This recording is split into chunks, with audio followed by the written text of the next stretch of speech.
Emmanuel Macron vient de faire volte-face sur l'Algérie, et Sébastien Chenu du Rassemblement National n'y va pas par 4 chemins.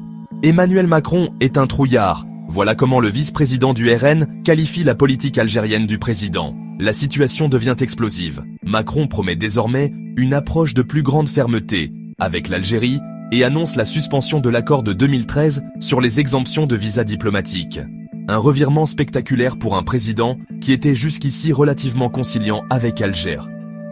Mais cette nouvelle ligne dure arrive-t-elle trop tard? Sébastien Chenu dénonce un double coup de cette faiblesse macronienne. D'abord humain, avec l'emprisonnement de l'écrivain Boualem Sansal en Algérie. Ensuite, sécuritaire, car l'Algérie refuse de reprendre ses ressortissants condamnés sur le territoire français. Le député du Nord va plus loin et qualifie les mesures annoncées d'insuffisantes. Pour le RN, c'est l'accord de 1968 qu'il faut suspendre, celui qui offre des conditions très favorables aux Algériens pour s'installer en France. On demande de la fermeté sur des choses concrètes, pas sur des bouts d'accord, martèle Chenu.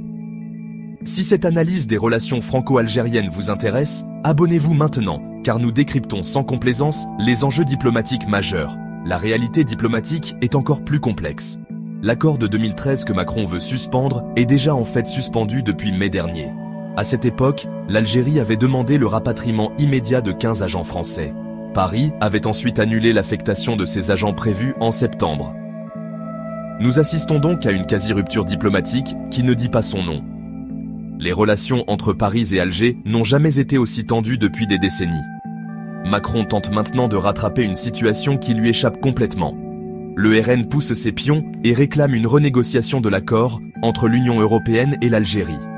Une stratégie qui vise à nationaliser cette crise diplomatique en vue des échéances électorales futures.